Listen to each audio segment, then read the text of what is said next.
Okay, hvad så alle sammen derude? Det her er endnu en gang den DanishPotatoDK, og vi er tilbage i Farming Simulator 2017, som altid selvfølgelig. Det jeg simpelthen står med her foran er nogle nye mods, som vi har fået i denne her weekend. Og jeg håber selvfølgelig, til lige til start med, så håber jeg selvfølgelig, at alle sammen har haft en god weekend. Og hvis I har det, så må I meget gerne give den her video et kæmpe like, fordi jeg har i hvert fald også haft en god weekend. Jeg har været hjemme med mine forældre, og det har været rimelig fedt i hvert fald. Så, og selvfølgelig så har der været sygt godt vejr her de sidste par dage. Det er jo selvfølgelig også noget, som I alle sammen kan lide, håber jeg da i hvert fald. Men grund til at jeg lige laver den her video, eller jeg laver selvfølgelig en video hver dag, men grund til at jeg står her foran de her ting her, er simpelthen fordi, at det er nogle nye mods, vi har fået her i weekend, som jeg lige sagde. Vi har fået sådan 2 nye pibevogne, eller sneglevogne, som man kalder den, fra Horsch, altså et tysk producent. Og I kan se, der er faktisk en tysk nummerplade på. Det står for Deutschland über alles, you know. Det skal nok Deutschland über alles. Oh shit. Men det står i hvert fald for Tyskland, det der. Og hey BF, hey best friends 145. Hvad står det herovre? Det er faktisk den samme nummerplade, rimelig vildt. Men i hvert fald, det her det er 2 vogne, og man kan gå ind og købe dem sådan her. Nu skal jeg prøve at vise det. Hvis man går ind i den her, så kan man købe dem med gammel hjul og nye hjul. Man kan købe den brugt eller ny. Den sort her, det er den nye, så den får I simpelthen i en sort farve. Og så hvis I vælger den brugte, så får I sådan noget rød her. Og I kan se, at der er lidt slidmærker på den rundt omkring. Så det er sådan lidt fedt. Men jeg vil sige, at jeg foretrækker den sorte, fordi den ser rimelig ond ud i den her farve og så videre. Derudover så har jeg den her Jirax møgspreder simpelthen, som er også rimelig fed. Den kan man så ikke modificere, den er bare sådan her standard, men jeg synes stadig den er rimelig fed. Og så har vi selvfølgelig vores fint her, som vi fik for, jeg tror det var 2-3 uger siden. Og det er den fint 828 Vario. Jeg har taget den i en grå farve selvfølgelig, fordi det ser rimelig sygt ud, det her synes jeg simpelthen. Så det er de nye mods, vi har fået i den her weekend simpelthen. Jeg synes, at I skal downloade dem, hvis I ikke allerede har gjort det. Jeg vil lige prøve at fremvise, hvordan de egentlig ser ud, når man er ude og prøve det. Sådan der, så sætter vi den lige på. Og så burde vi være klar til at køre ud i marken her. Jeg tager bare marken herude, simpelthen. Yes, og så vil jeg lige sige, mens vi kører her, så husk selvfølgelig at subscribe til kanalen. Jeg kan allerede nu se, at vi når ikke målet med de 400 subscribers, inden april måned kommer. Fordi det gør den faktisk allerede på fredag. Så vi tager bare en måned mere med det samme mål selvfølgelig, altså 400 subscribers inden maj måned det kommer. Så det er super fedt, hvis vi kunne få det op at køre. Men nu har jeg lige hyret en arbejder. Grunden til, at der ikke er noget møg i møgsprederen, er selvfølgelig, fordi det er der ikke brug for, når man hyrer en arbejder. Fordi han har simpelthen ikke brug for det. Han køber det bare direkte fra butikken, og så bliver det sådan, hvad kan man sige, hvis man tænker sådan lidt, så bliver det faktisk lagt op i vognen her, sådan på en måde, kan man sige.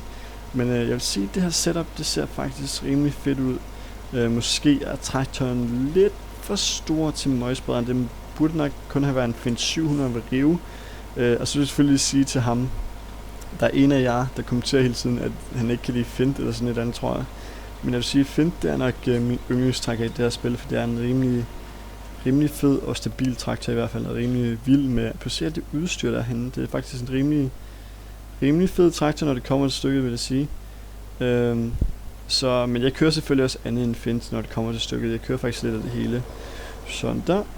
Og så hvis I forresten vil se nogle John Deere traktor i Farming Simulator, så kan I gå over på min anden kanal. Jeg ved godt, jeg snakker engelsk derpå, men den hedder Tubus Gaming HD 2. eller Second 2ND. Der er link nede i beskrivelsen af den her video, og så kan I selvfølgelig bare gå hen på den, og så husk at subscribe til den. Der kommer en masse fede ting derovre på, selvfølgelig. Så yes, lad os lige prøve at køre det hele igennem her simpelthen. Og den spreder faktisk rimelig godt, den her. Vi kan lige prøve at tage op fra en gang. Jeg prøver lige at zoome lidt mere ud. Den spreder faktisk meget godt, når det kommer til stykket. Sådan meget stor spredning på det her møg simpelthen. Men lad os lige prøve at køre hen til parkeringspladsen endnu en gang her. Og så lad os prøve at tage en af de andre vogne på simpelthen, og lad os se hvad vi kan med dem. Sådan der. Og så prøver vi at tage en af de andre sneglevogne på, som de nu engang hedder. Jeg tager den nye her, fordi jeg synes den ser rimelig ond ud med den her fin foran simpelthen. Men I kan se, at den ser altså Nu skal jeg lige prøve at komme ind i den igen. Og så se om vi kan åbne det der... Sådan der. Så har vi lige åbnet det. Den ser faktisk videre ud. Hvad sagde den? Det ser faktisk videre ud, når den er lukket sådan der. Yes. Pipen er ude. Og det er simpelthen sådan, det ser ud, når det er. Jeg vil sige, at den er ikke så forfærdelig stor, den her vogn. Og det kan altså også kun være 20.000 liter korn her, så det er ikke så voldsomt meget. Men man burde kunne en eller anden specielt her med sådan en eller anden, der viser, hvor meget der er i vognen eller sådan et andet. Jeg ved ikke lige helt, hvordan det fungerer, men det kan man selvfølgelig se nede i bunden af højre hjørne. Der kan man se, hvor meget der er i vognen, så man behøver ikke lige sådan noget ekstra, tænker jeg. Men lad os lige prøve at køre lidt rundt med den her simpelthen. Og vi kører selvfølgelig op, der holder som en lastbil heroppe. Det da. Det. Så prøver vi lige at køre herinde en gang.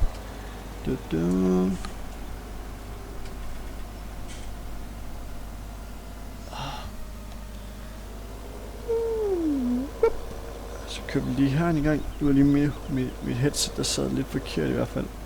Sådan der. Yes. Og så bakker vi lige sådan der. Lad os lige prøve at tage den anden på her.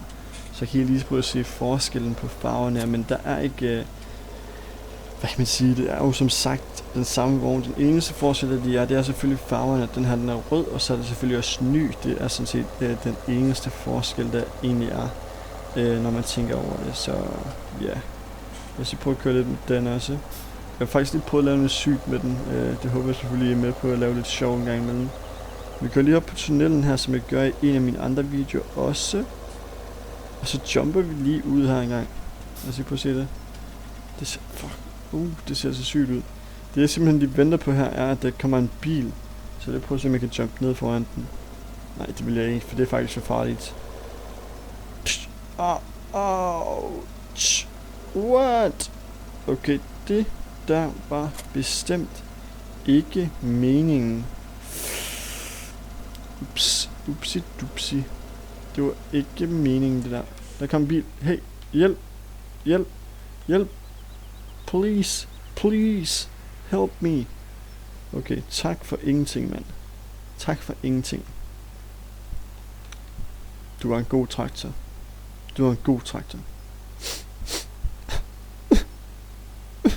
Hvad satan da? Skal du køre ind i min vogn? Jeg ved godt, den ligger på hovedet, men der er jo ikke ensbetydning med, den er smadret. Okay, nu bliver det lidt weirdo. Men lad os lige prøve at løbe tilbage her til en gang. Det går ikke særlig hurtigt det her, men jeg løber altså alt, hvad jeg kan. Så yes. Så kom så hurtigere. Men i hvert fald så kan I se, at møgsprederen her, den gør faktisk et ret godt stykke arbejde, når det kom til stykket i hvert fald. Det synes jeg personligt selv. Så lad os lige prøve at gøre op. Den kan jeg i hvert fald anbefale, hvis I skal ud og sprede noget møg her i spillet, så kan I med flere længder selvfølgelig godt tage vores nye møgspreder her. Den er faktisk heller ikke så dyr, tænker jeg ikke. 25.000 koster den, så det er jo ikke voldsomt meget, hvis man kan sige det sådan. Altså det er ikke latterligt meget. Gyrax. Og så har vi selvfølgelig horsevognen der. Jeg vil sige, den ser så fed ud i den sorte farve her. Man kan faktisk se her på, hvor meget der er i den. Der kan se, at den står på... Jeg kan ikke se, om det står kilo eller hvad det kan. Det er lidt småt, men jeg kan i hvert fald se, at det står 0. Så der kan man faktisk fylde op. Det er nok liter, så når den er fyldt op, så skal det selvfølgelig stå de her 20.000 liter, som jo selvfølgelig er maksimum for den her vogn her. Så det er jo sådan set lidt specielt, at man kan se det. Det er jo sådan noget, at modderne, de er der, eller de simpelthen tilføjer. Lad os lige hoppe op i møgsprederen her. Det ser da meget hyggeligt ud. Det gør det da egentlig ikke. Okay, lad os hoppe ud igen. Yes. Gyrax. Rimelig fedt, synes jeg i hvert fald. Men jeg tror simpelthen, jeg afslutter dagens episode lige her. Jeg håber, det er lidt i orden med jer. Så kan I selvfølgelig... jeg håber faktisk, jeg får tid til at lave en ekstra video i dag, så vi har de her 2 videoer, som vi snakker om. Det var faktisk sidste mandag, jeg snakkede om, at jeg ville begynde med det. Men jeg har simpelthen ikke haft tid til det, så hvis I vil se noget ekstra materiale, jeg uploader selvfølgelig hver dag på kanalen her. Men hvis I vil se noget ekstra, så kan I tjekke mine andre kanaler ud selvfølgelig. Ellers vil jeg bare sige tak, fordi I så med. Husk at give et like, subscribe, eller abonneret, som det hedder på dansk, til den her kanal, og selvfølgelig smid en kommentar ned i kommentarfeltet, hvis I har nogle spørgsmål eller et eller andet, jeg skal svare på, eller noget, I vil fortælle mig, så bare smid en kommentar dernede. Ellers så ses vi i næste episode, som kommer op enten senere i dag, eller i morgen kl. 12, som altid. Så vi ses. Farvel. Omfuld.